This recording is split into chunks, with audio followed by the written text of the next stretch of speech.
Hey everyone, this is J-Rod Plays here, and this is going to be my guide for the Nightfall, the Lightblade. And this season it's not too bad, it's actually a lot easier than prior seasons. They tweaked it a little bit so it's not as hard in certain places, and with the mods and everything set up, not too bad. And of course with the build that I use, it's going to be fairly simple and straightforward. It's designed to take advantage of its strengths to defeat encounters in smarter ways. And with the weapons, of course, you want to take advantage of the surges. So I'm using a grenade launcher to take advantage of overcharged grenade launcher since I'm not matching the surge type. I'm not going to be arc or strand in this case. And I have the anti-barrier weapon with an unstoppable weapon as well. So this is going to be my setup. I'm going to go with my Graviton Lance build. I've had it before. I've got a video as well showing the same thing where you can support two other players who are having a hard time and dying with your build because you're going to be able to stay invisible pretty much all the time. There is sometimes if you miss time a few things or if you don't go all the way to the end of the invisibility that the upkeep on it is not as good, especially since they made some changes to try to prevent it being as good as it is. And so this is going to be kind of like the best that I can get it personally as far as what my experience is. There might be some tweaks that you can make to make it to where you have a little bit better uptime on one or the other, but also keep in mind you can take advantage of some of the subclass setup. So using the Gambler's Dodge, sometimes you can take advantage of this in order to get back your snare, which is going to allow you to do the Trapper's Ambush, the quick fall, so that you get the invisibility this way. And the other invisibility is going to be the dodging makes you invisible. So this will refund this, and then when you're invisible it will also help you get it back as well. So you'll end up taking the quick fall more often, and that's going to be kind of how you have your engine to keep your invisibility going. I'm using Vortex Grenade to help gather enemies and pull enemies up that try to kind of hide behind things, and a lot of these GMs, they tend to do that, especially like wizards and things like that. My fragment is Echo of Instability so that I have volatile rounds, plus I get the 10 strength. It's really for the stat. From there I'm going to also use the Echo of Obscurity. This really helps when you're getting finishers on the Lucent Hive, for example, or the larger enemies, because then you go invis. You can sometimes still die because you're stuck kind of in a vulnerable situation, and you can still take damage. And for that you can switch out a mod to give you a overshield wall finishing, and I can still do that, but I chose to go with Reaper. However, if I was struggling more and more, I would do that. And then from here, of course, this is the most important one, Echo of Persistence. That's going to give you longer invisibility, so it's going to make it to where you can loop your invisibilities. And then this one is going to keep you alive. Picking up a Orb of Power gives you Devour, going to give you all your health back. Getting kills, get your health back, and can save you as well. With the weapons, I was going with Wish Ender because it's a strong weapon just in general to do damage to boss from far away, especially when you pair it with the Rapid Fire Ranger. You can get weakened on the boss, and so that's what I was using to kind of pick at the boss. And you obviously use it to pick on champions and things like that. It's perfect against barrier champions. Using the Staccato 46 just for the shoot to loot. If I had an arc shoot to loot scout, I would use that instead, and I could have crafted one, but I was just like, whatever, let me just get this out of the way and go with the Staccato shoot to loot. And then Regnant is what I was using as my grenade launcher. Void because I'm Void as well, and then I was using the autoloading holster with explosive light and spike grenades. So when I would stun a champ, I would just lay into him with this. I could lay into the Lucent Hive as well, same thing. I was using the Deadfall super, so same scenario. I would Deadfall and group everything together, lay into him with the heavy grenade launcher, and that's kind of how I took care of that. Now with the setup, I'm trying again to make sure I'm looping as much as possible, so I have Grenade Kickstart and I have Utility Kickstart. Probably would switch this out. This is probably what threw off my build a little bit. I had this because they'd made some changes a while back with Bolstering Detonation. I just never fixed it. So you can probably switch this out, but definitely Bolstering Detonation, so that way you get class ability energy when you do damage with the grenade. And then I would still keep the Utility Kickstart though, because that's going to keep your loop going. So I would switch this out for maybe like Impact Induction, something like that, so that you can keep your stats going. And let me do that now while I'm on it so I don't forget later. And so now back to the build. It's Arc Surge, so you're going to be running Arc Resistance. In this case, especially because the boss does Arc, Wizards do Arc. Concussive Damper is going to save your life as well, so that was the setup there. It ran this instead of ammo, like boosting perks. This was more important, playing your life. I was running a Scavenger though to make up for that with Better Already and Absolution. The Better Already, of course, gives me regenerate health as soon as I pick up an orb, so if I'm invisible and I'm already low health, I just run over an orb and that'll speed things up for me. And then Absolution, of course, gives me ability cooldowns to help generate more ability so that I can loop my invisibility more often. Utility Kickstart, again, we covered that. Helps the loop. Reaper helps the loop as well. Outreach, same thing, helps the loop. You're going to usually dodge after you've used your quick fall. You want to start with your quick fall, and then you want to dodge so that you get your quick fall back sooner, and so that's going to be where you keep your invisibility loop going. This was just filler perks in order to get to the farther ends. Elemental Orbs, Void. I really didn't get advantage to use these because, again, I was using a Void Grenade Launcher and I wasn't going to be wasting ammo there. Elemental Fury, which is when you stun them, you can do additional ability damage to them. Then from there, if somebody picked up an orb, for example, that I happened to make, I had refreshing pickups, but for me the most useful ones were the Semi-Auto Striker, because I was using the bow, the Sundering Glare, and then the Elemental Embrace. That gave me more resistance to void damage if there happened to be void damage out there, but it was just kind of a filler as well because there wasn't a whole lot of void, something that I just have in the build. That's pretty much the setup on the build. As far as for the weapons go, we talked about them again. The Shoot Salute, the Incandescent just kind of was a backup, and then Explosive Light with auto loading was helpful there. You can also run Cascade, although you do go through your ammo, you chew through your ammo a lot quicker. I was running Major Spec because I was really doing this for champion damage only, and so going boss spec would have hurt that. And here I just have backup mags, so that way I have a lot of ability to shoot through shields, and you'll see that I have like 20 in the mag, and that helps me shoot through the wizard shields because they are pretty beefy in this particular GM. And now I'm going to go into the GM, and I'm going to kind of comment over the run so that you can kind of see how I'm thinking and things that I do. That way if it's your first time through or you're struggling with it, you can kind of get used to the way that I play the build and the way that I play the class. So of course you start out the quest dropping in, and you're going to round the corner and immediately try to pick off as many acolytes as you can, because they're going to be the ones that throw you off, since they throw grenades and they can really kind of eat up a lot of the ground that you're standing on. And the boss himself will shoot you through things. So you'll do like concussive dampener damage, you'll do splash damage around certain objects, and so just be careful with these bushes, you can get stuck on them. I try to isolate the knights right away, the barrier knights, if I can. As you can see, this first one is stuck, and so I'm just doing my best to try to do as much damage as possible while avoiding getting killed by the boomer. And my teammates thankfully understood the assignment because they were helping me pick at the knight, and they made sure that the knight didn't get his health back, because if not, I might have been in a bad situation having to back off since I was low for health from the boomer. And of course the other teammate was picking at the other knight, which is great. So it took me a few runs in order to, like I said, get to a situation where I had two good teammates that knew what was up and not dying all the time. Of course my build is designed to even complete the run with their dying all the time. I had one run ended because of the lantern section. A moth tracked me when I was still invisible, and it blew up even though I was invisible, and I wasn't prepared for that. And then another run ended because a couple of people died early on, and they just got frustrated and left, so I had to leave.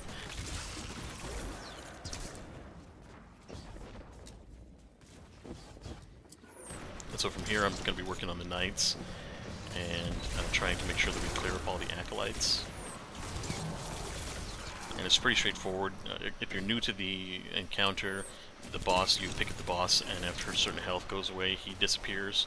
They've lowered that threshold. It used to be much more health you would have to get off him to have him back off. And he is deadly. He can run you down if you get too close to him and do a slam attack, one-shot you, and those beams can't kill you if he hits you with like 3 or 4 of them. Here I just get ready for the wizard, make sure that I can get in the position to knock the wizard shield down for my teammates, so that way they can take him out. As you can see, I'm using my grenade to try to pull forward any enemies that are down there and kind of get them out of position so that they can't just hide underneath and around the corner. Usually that'll get the wizard to raise up. Another thing that I'm wary of is the knights down there. You have your barrier knight, should I say, and then you have your Lucent Hive Knight. And that Lucent Hive Knight, his shield can easily end an entire run by taking out 2 people and then bouncing and taking out another person. So anytime I hear him go into his super, if I can't suppress him with my super, which I try to do sometimes, I'll just back all the way out into the hallway that we came from and just wait until his super's over, because it's not worth being impatient to end the run. You already spent all that time trying to clear everything. So here I'm just trying to get in a position to where I can kill the barrier knight, and I've got him in my tether. My teammates are doing a great job of helping me lower him down, and I'm just waiting to see if the knight will actually come down into my tether, which he does. The spawn here, I don't remember this happening before where these acolytes stay up there, so I think that's a new change. And you just have to make sure that when they do spawn that you're taking them out, so that way you get into a situation where they don't just pick you down because you're half health from getting hit by a boomer cannon or something. As you see, what I just did and why I went invisible was because the knight down there popped his super and he was on the second level. I was like, okay, I'm out of here. I didn't want him to throw a shield, and even if I could dodge the shield, my teammate might have gotten a reflection kill, like a bounce kill from that. So I was like, let me not get a suppressor nade kill on my teammate, or let me not get him killed by having a ricochet kill. And so I just left the area and hoped that he wouldn't actually throw his shield at me, which he didn't. And as you can see, there are two shields, and that's a perfect example right there of how you end up getting ricochet killed just because you were in a bad spot. And so I get out of there. I didn't have my invisibility for my other teammate. Normally I would also make him invisible, but that teammate looks like he's running a grenade launcher too, and an arc went at that, which is great. And so that helped get this knight down. So now I'm just rezzing and trying to pick up orbs. The reason I don't grab those though is because there is another knight in his super, and I'm just trying to get out of there because again I'm not going to let myself get killed by those shield throws.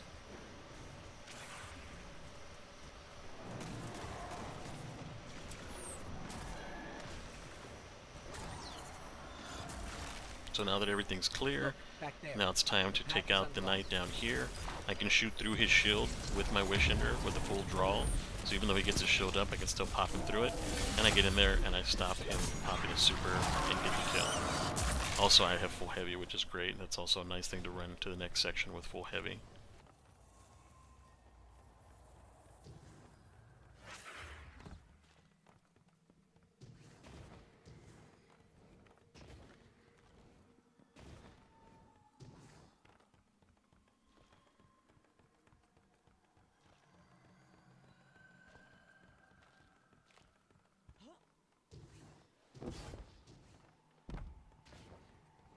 Now coming up to the barge, what you're going to do is just pick at the knights side to side. You're going to pick a side, knock down each knight together.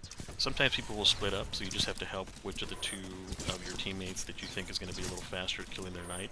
So that way you can get to the other knight and help them kill their knight and get the barge moving.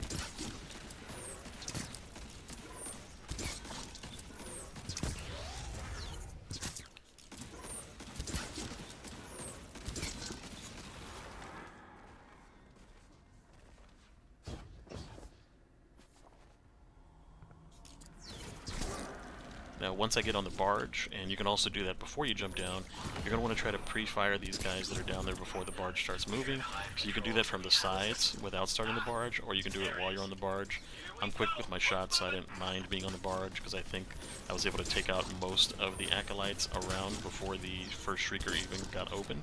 The Shriekers have also been noticeably reduced in health, and so they're a lot easier to kill. And since we were all ready for the Shriekers, as you can see, he could die like in a few seconds. He could not even got projectile off. So that's what you want. You want to make sure you're trying to like team shot and take things down very quickly, so that way there's a minimal loss of life and you have as many res as possible for the final room, because that's where you're going to need them. You get a lot of your deaths when the barrier champions spawn and when the knights spawn, and so that's one thing to keep in mind when seeing the reses. Now from here, my plan of attack was to make sure that I got my ability down so that I can suppress his super. So my super trumped his super. Got the kill. I'm going to get up there and I'm going to dunk the orb, and then what I normally have to do is to go and help the other side. In this case, since I was so on my side, I was able to get that done very quickly. They got theirs done roughly around the same time, I believe, and so then we were able to get on the barge together and just get out. Good job. Boat's on the move again. Now in this section, if you have a couple of hunters and you have somebody like running Omnioculus, for example, you can actually just skip all the ads. You don't have to kill anything. But since I had people that were with me that couldn't stay invisible with me, and it wouldn't probably have stayed invisible, like if I made them invisible, they wouldn't have known to like, hey, let me not shoot so that I can stay invisible as long as possible. I just ended up helping out, so prioritizing the wizards, making sure their shields were down for my teammates, and then from there picking off acolytes as I could, as quickly as I could. And that's where the 20 shots come through, you know, in my extended mag, is having that additional ammo in order to bring the wizard shields down and not run out. Also, too, I don't know if you noticed, but I shot through my teammate with Wish Ender, which is a really cool perk of Wish Ender. As long as your shot's true, even if your teammates block your shot, it'll still go through them and get to their intended target.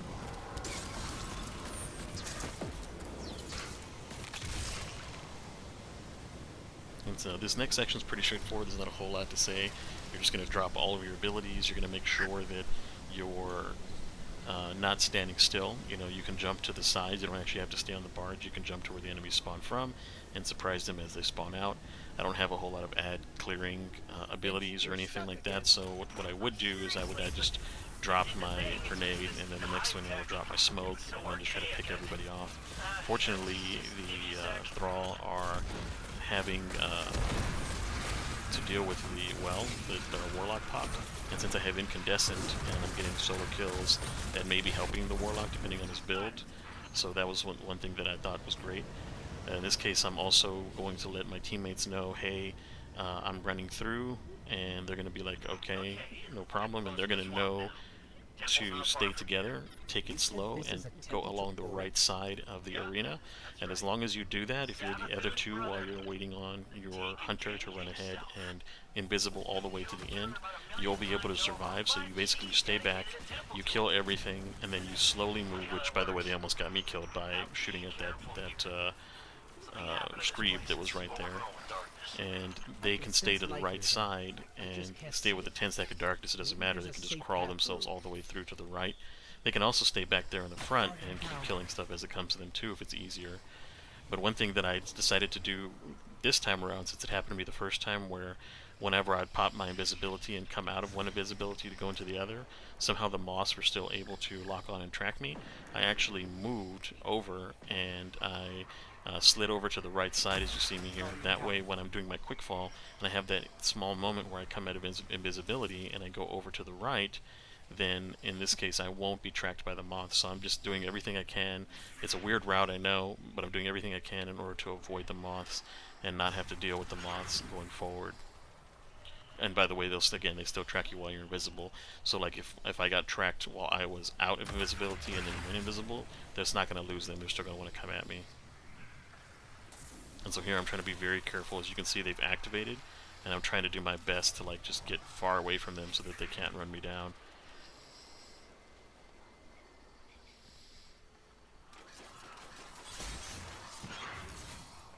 And so there I was being attacked by the enemies behind me. And that was an example of what I was talking about, where my invisibility wasn't exactly looping in appropriate a manner. There I also should have waited a little bit longer for my invisibility, because now I'm going to have like a second or two where I'm not going to have any invisibility. So that was my fault for quick falling too soon and not letting the timer run out. But once you get all the way to this last little section and you hit that last barrier, then the weight of darkness falls off, all the enemies despawn, and your teammates can catch up.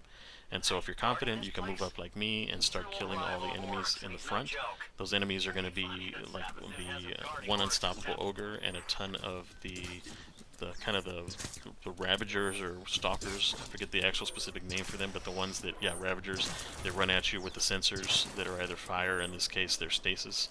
And so, you have to aim at the sensors so that you kill them, and you also get the collat kill for everything around. And just try not to get frozen, because then they can sit there and swag at you a couple times while you're getting unfrozen. So my job in this case was just to make sure I stayed alive, didn't waste a res, and tried my best in order to pick down the Abomination. And thankfully the teammate had his super, but he unfortunately got ran down by the Moth, which they're super deadly, and they don't play in this particular Nightfall. And so again, as you can see, I'm trying to make sure that I'm picking off anything that can hurt my teammates. So the Moth, the snipers, in a little while you'll see me do that with the Screeps.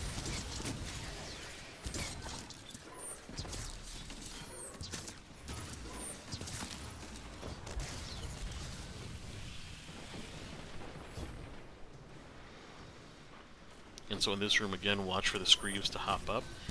And what I did is I prioritized the Shriekers first, because they were staying open, and sometimes it's rare to catch them when they're open like this, so I was taking advantage of that. And then the next thing I'm going to do is try to kill the ogres. But what you can do, and a tip that you can do, is to stun the unstoppables that are down there and allow them to take damage while stunned, so that the other enemies that are fighting them can pick at them, and they do that additional damage because they're stunned. And then while they're stunned, you can pick up the Blighted Gravekeepers like I'm doing there, weaken this one here, and I'm just doing additional damage to it and trying to knock it down. My teammates are killing everything else. And so they're working on that. Again, Screeps are going to jump up every now and then, so be ready. If you're standing roughly where I'm standing, you'll be able to still kill most of the stuff that's kind of toward the back and be out of range of the Screep explosion. Like, even if it blew up where I was standing a second ago, I would take damage, but I wouldn't die. And so you're going to just, again, kill the Blighted Ogre. And as you can see, if you get a little too far forward, or a little bit too excited, and the ogre turns and sees you, the ogre will absolutely just turn on you, like like the teammate was saying, Crazy saying he flicked on him, which he did, and the ogre will absolutely just turn on you and beam you down. So just keep that in mind.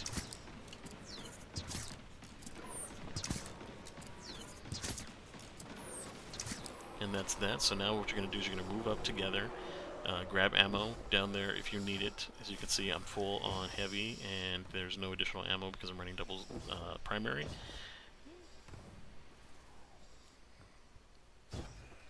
You want to try to drop down all at the same time. I kind of get down slightly late, but it's okay.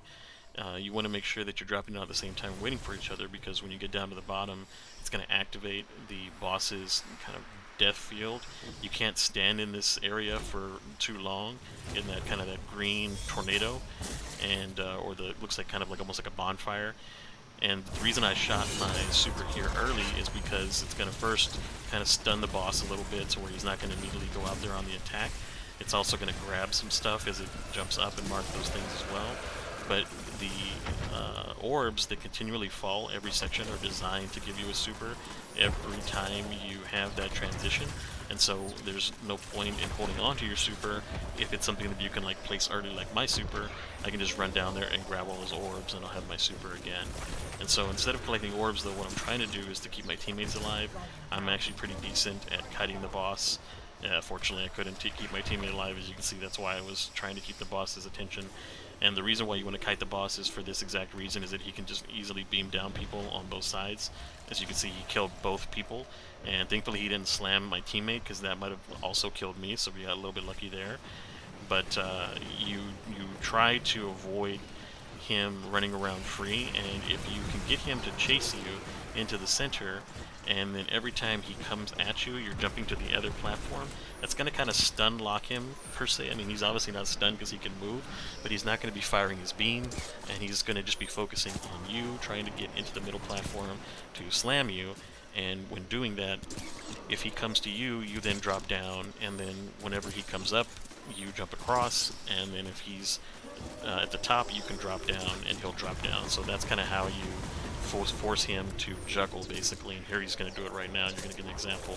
So he comes all the way straight across, and I'm getting out of there immediately. It just happened to be on the timing of the transition. So I've got my super down early, and I'm just doing a bunch of heavy damage. You can see a ton of damage out there. What happened, though, I think, is the orb, unfortunately, got bugged and spawned underneath us, and I didn't see it down there. It's right below me, and I didn't know where it was. I even ran through the center and like spammed my finisher button, and I could not understand what happened and why I couldn't finish him. Well, there's the knight down there. So we had that kind of hiccup where the knight was alive, and you don't want that because he's going to go into his super, and when he does, he's going to absolutely kill people with that super. So I just got the heck out of there, and I was like, let me just get as far away as possible, and if that shield ever started coming my direction, I was just going to bail completely. So thankfully I was able to weaken him, and I was able to also get some good damage in on him, and then get down there and get the finish on him as his super dropped off. And now I can finally finish his orb. It was kind of BS that his orb got put down there, because when he got killed, he was obviously on top. And so you can see me grabbing the orbs and how fast those orbs give you your super back. And those were the orbs that dropped at that second transition. And now what I'm doing is I'm grouping up, and I'm trying to make sure that I get some damage onto the barriers that are moving up. Since the barrier knight didn't move up all the way, and I was prepared for him to move up all the way, I said, you know what, let me play it safe just in case, and I'm going to go get the teammate. And I'm glad I did, because if I didn't, then that would have been both of us dead. So I get out of there, I make sure to play it safe. Like I said, just try to keep your head, try to make sure that you remain calm, and you have to be the one, if you're playing this role, to support your team and keep them up in this situation. Now what I'm doing is I'm clearing using my finisher, because my finisher will allow me to go invisible again. But that's a perfect example right there. I don't know if you saw where I still was getting attacked even though I was invisible, which is still bullshit. I feel like the moment that you're in the finisher and you're going invisible, the enemy should drop its ability to damage you. But I got lucky that my super ended up on the roof even after being deflected by the barrier, and still then got the barrier champion after the fact, which is hilarious. And so now we've done the barrier champions, which again you're going to prioritize the barrier champions in this particular 50%, and what you'll get is every 50% of the boss health something should happen. So you know the first 50% I believe happens where the barrier spawn after you get into the transition, and then once you get him to 50% here, you'll end up getting another set of barriers spawning, and then once you get him down to the notch, then that's when another champion will spawn, another, not necessarily a champion, but a Lucent High will spawn. And this is me trying to get the boss into his juggle again. Unfortunately, my teammates are not necessarily doing the best job of helping me get him into that scenario by standing behind me and forcing him to come towards me. So we just have to kind of pick at him from all three sides, which again is fine. But as you notice here, we have him at that 50% mark, and because of that 50% mark is up, this is where we have the two barrier knights spawning in, and I'm focusing that barrier knight to make sure that barrier knight does not get up. I'm even shooting that barrier knight through the other barrier knight. And so now that my teammates are both dead again, I'm going to go in biz, and I'm going to get the res.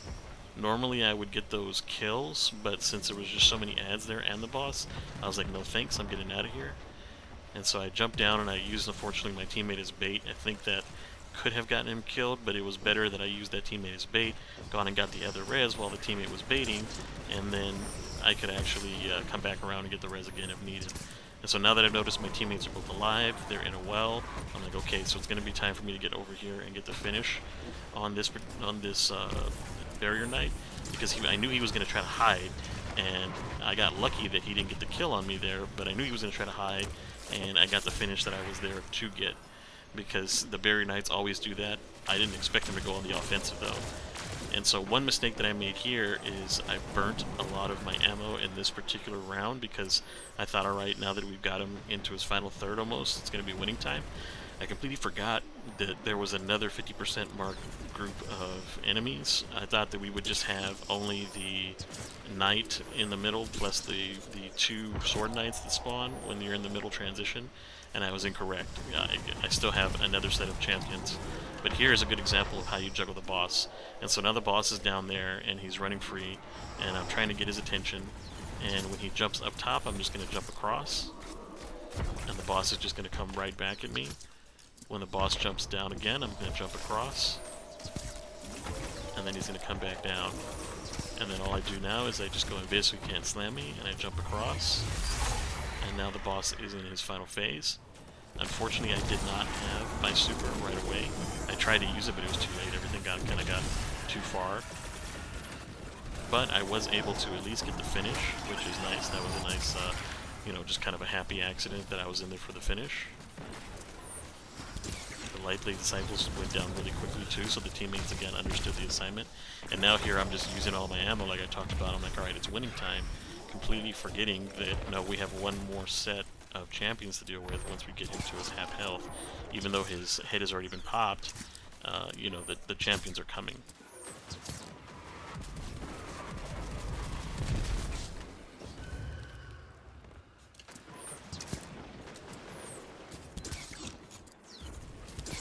And so now I'm just going back into the middle, trying to get the juggle going.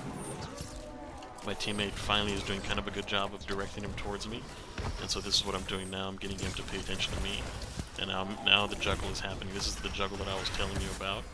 But what I didn't realize when I was getting him ready to juggle was that he was almost 50%, so that's why I decided to go in biz, because I saw the knights and I heard the spawn, and I said, oh shit, the spawning is happening.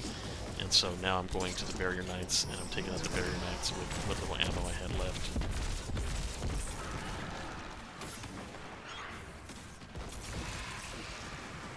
And now since we're also so close to winning, one thing that I did there is I could have stayed and fought, but I said, you know what, I'm already, it did what I needed to do. I needed to kill a knight, so I'm not going to sit there and try to pick out any more acolytes. I just went in biz and got out of there because I didn't want something bad to happen to me. Because in my mind, if I die, then we all die.